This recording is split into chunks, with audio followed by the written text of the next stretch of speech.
লম্বায় ৩ মিটার থেকে ৯.৮ ফুট হয়ে থাকে। ফুলের ব্যাস ৩০ সেন্টিমিটার বা ১২ ইঞ্চি পর্যন্ত হয়। এই ফুল দেখতে কিছুটা সূর্যের মতো এবং সূর্যের দিকে মুখ করে থাকে বলে এর এই রূপ নামকরণ। তবে সূর্যমুখীর বীজ হাঁস মুরগির খাদ্যরূপে ও তেলের উৎস হিসেবে ব্যবহৃত হয়। এই বীজ যন্ত্রে মাড়াই করে তেল বের করা হয়। তেলের উৎস হিসেবে পৃথিবীর বিভিন্ন দেশে সূর্যমুখীর ব্যাপক চাষ হয়। সমভূমি এলাকায় শীত ও বসন্তকালে, উঁচু লালমাটি এলাকায় বর্ষাকালে ও সমুদ্রকূলবর্তী এলাকায় শীতকালীন শস্য হিসেবে চাষ করা হয়। ১৯৭৫ সাল থেকে সূর্যমুখী একটি তেল ফসল হিসেবে বাংলাদেশে আবাদ হচ্ছে। বর্তমানে রাজশাহী, যশোর, কুষ্টিয়া, নাটোর জেলা, পাবনা, দিনাজপুর, গাজীপুর, টাঙ্গাইল প্রভৃতি জেলাতে এর ব্যাপক চাষ হচ্ছে। তবে শরীয়তপুর জেলায় সূর্যমুখী ফুলের চাষ আবাদ তেমন বেশি না হয়ে থাকলেও নড়িয়া উপজেলার ঘোষিয়ার ইউনিয়নের ৭ নং ওয়ার্ড সিংহলমুড়ি গ্রামে প্রায় ৬ বছর যাবৎ এই ফসলের চাষ করে আসছেন কৃষক নূর মোহাম্মদ করতাল। প্রায় ৪৮ করা জমির উপর এই সূর্যমুখী ফুলের চাষ করে আসছেন তিনি। তবে কৃষকের অভিমত, ফলনে বিভিন্ন সময় সমস্যা দেখা দেয়।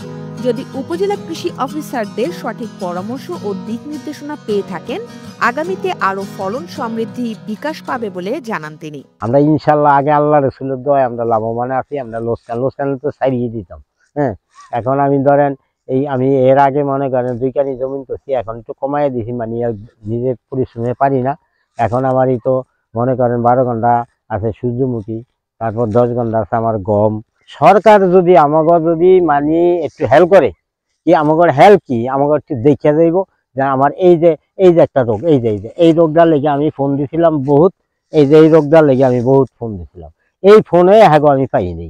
তা না পাও নিজে আমি মাথায় বেরেন খাড়াই আমি বেদরগঞ্জ এই রোগটা ওষুধ আনছি। শুধু তাই নয়, এই সূর্যমুখী ফুল চাষে পেয়েছে অত্র এলাকার দর্শনার্থীদের সমাগম। বিকেল গড়াতেই দেখা মেলে বিভিন্ন ছেলে মেয়েদের ও প্রতিবেশীদের সমাগম। কেউ সেলফি তোলেন, কেউ বা প্রকৃতির রূপ ধারণ উপভোগ করতে আসেন।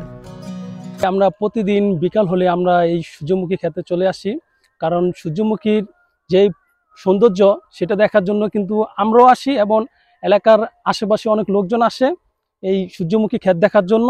এই যে এত সুন্দর বিলে, ঠিক আছে, কি সুন্দর সূর্যমুখী ফুল, কত সৌন্দর্য, কত মানুষ আছে সেলফি তুলে, আমরাও আসি, কত একটা সৌন্দর্য দেখা যায়, কত বড় বিল নিয়ে। হ্যাঁ, তো এইটাই সবাই আসে এখানে সেলফি নিতে। উল্লেখ আছে, সূর্যমুখী তেল ঘিয়ের বিকল্প হিসেবে ব্যবহৃত হয়, যা বনস্পতি তেল নামেও পরিচিত।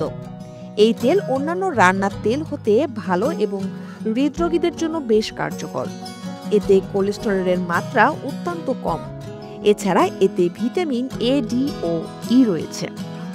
শরীয়তপুর জেলায় সূর্যমুখী ফুল চাষের ততটা বেশি আবাদ না দেখা গেলেও দেশের বিভিন্ন প্রান্তে জেলাগুলোতে সূর্যমুখী চাষের আবাদ বৃদ্ধি পেয়েছে।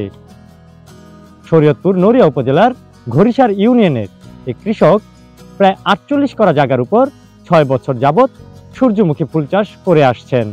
তবে কৃষকের দাবি, উপজেলা কৃষি অধিদপ্তরের কর্মকর্তাদের যদি সঠিক পরামর্শ এবং সঠিক দিক নির্দেশনা পেয়ে থাকেন, তবে এই আবাদ আরও বৃদ্ধি ফলন পাবে বলে তিনি আশাবাদী।